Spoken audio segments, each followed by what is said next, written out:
Hey everyone. One of the commercial real estate trends capturing broad-based attention is the dramatic drop in sales volume in the first half of this year compared to last year. The estimated total dollar volume of $1 million plus commercial property sales in the first half of 2023 is down nearly 53% from the first half of last year. That is an astonishing number, reminiscent of the global financial crisis and the pandemic. But of course, the headlines don't tell the full story. First of all, for a variety of reasons, I prefer not to use dollar volume to measure commercial real estate activity. First, the composition of sales often changes.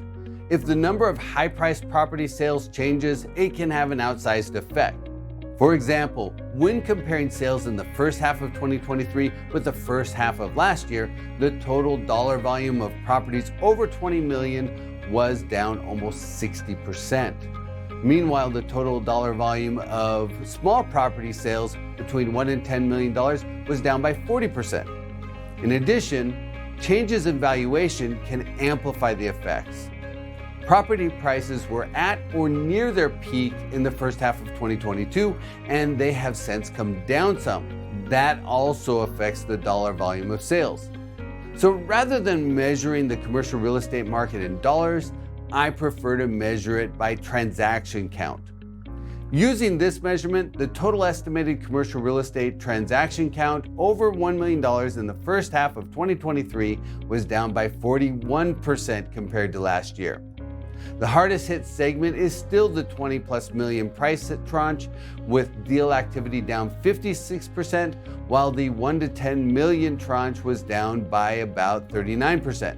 In between, the sales of $10 to $20 million properties were down by about 50%.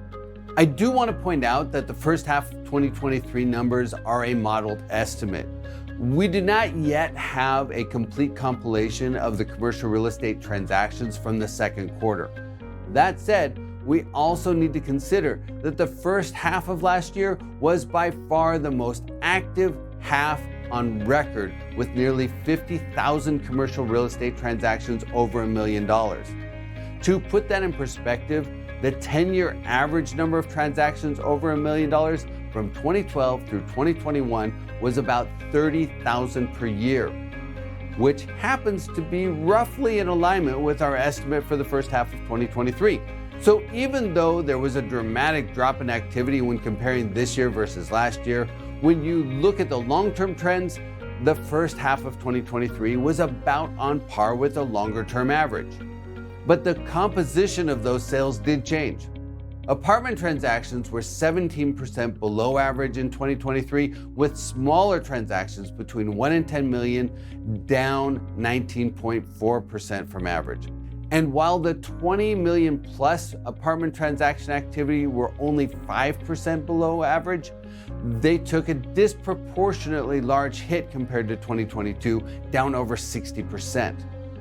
Comparatively, the total number of office transactions over $1 million were just 9.5% below average, with the $1 to $10 million segment off by just 0.6% and the $20 million plus tranche down by nearly 48%. Small office buildings, particularly in the suburbs and in smaller markets, weren't hit nearly as hard as the headlines suggest. And even though retail property sales were down by 38.5% compared to last year, they were still 7% above the long-term average. The $20 million plus large property segment of retail was just 3.5% below the average. And then industrial, which was down 36.5% compared to last year, was actually 10% above the 10-year average. That said, the $20 million plus industrial tranche was down nearly 50% from last year, even though it was 30% above the long-term average. So, as investors, what does this tell us? First, commercial real estate sales activity is down significantly. The rapid rise of interest rates and economic uncertainty did take a toll. But the slowdown is a bit overstated by the media because they mostly cite dollar volume stats. In addition, the slowdown is disproportionately in the $20 million plus segment, dominated by institutional investors. Private investor activity also slowed, but not to the same degree as the institutional segment.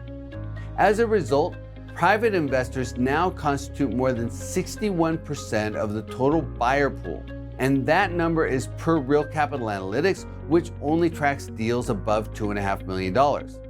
Presumably, almost all of the deals between $1 million and $2.5 million are being done by private investors, so the private investors' share is upwards of 80% of the transactions. For sellers, that means the most likely buyer candidates will be private investors. A significant portion of the REITs and institutions are still on the sidelines.